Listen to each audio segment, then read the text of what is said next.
used to shovel my grandpa's backyard every year that we visited him. It wasn't snow that I was shoveling though, because I only ever saw him during the summertime, and also, he lived in Las Vegas. My grandpa's yard was like a little desert. There wasn't a single blade of grass in sight. All of that sand made the perfect little pooping ground for my grandpa's German Shepherd. Having a bunch of piles of crap lying around wasn't very pretty to look at though, so my grandpa's daily solution was to just bury it all. When my family and I would visit him during the summer, my younger cousin and I usually took on the role of burying the poop for him because we were young and bored. If anyone should be outside shoveling crap under that Vegas sun, it definitely shouldn't have to be him.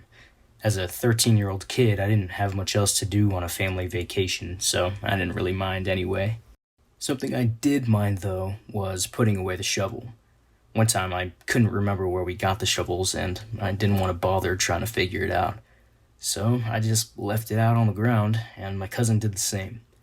We went out with our family for the rest of the day, but my grandpa stayed home. When we came back that evening, we didn't find him in the house.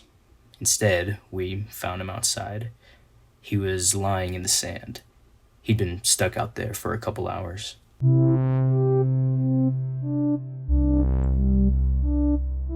My mom and my aunt were able to help him up and guide him inside. At this point, I knew he fell, but I didn't even make the connection that it was my fault yet. I was still in my own little oblivious world when he told me that he tripped over the shovels that we left out. I say we, but truly my cousin was just following what I did because I was older. I felt so guilty I didn't even know what to say to him. I don't even remember apologizing to him. Understandably, my mom was incredibly furious at me. I felt embarrassed and guilty and frustrated with myself. It was a mistake that could have easily been avoided, and the intense outcome was something I didn't even consider a possible consequence. When my grandpa confronted me, though, he didn't yell at all. He was just stern and honest, and that really stuck with me. I still think about this story a lot. It's one that really continues to shape how I think and act. I can trace multiple values of mine back to the lessons I learned from my grandpa during that time.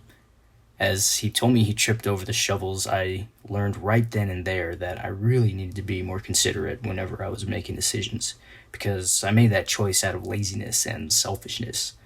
When later reflecting on it some more, I realized that my habit of pushing things off came from an overall reluctance to solve problems head on.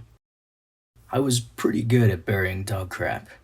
I knew how to make my grandpa's yard look nice and spotless. I was also pretty good at burying crappy times. I knew how to put off all kinds of issues, no matter how small it seemed. So on the surface, everything looked perfect. It's pretty easy to choose to ignore things. Burying problems has been a hard habit to break for me, even 7 years after that experience. It's taken a lot of work and a lot of reflection, but these days I can confidently say that I've been slowly weeding the habit out entirely. I stopped putting off things that I knew would affect other people, and recently I've been getting much better at taking care of issues that are just consequential to me. I'll often think of my grandpa when I'm struggling to confront an issue. I'll always respect him for how powerfully calm he was when he was explaining why he was angry with me. He took my really bad mistake and turned it into a learning experience that encouraged me to grow and be better. Life isn't just about burying the crap for me anymore. I'm more invested in actually problem solving, which feels much more rewarding in the long run. These days, I'm way better at putting away life's shovels.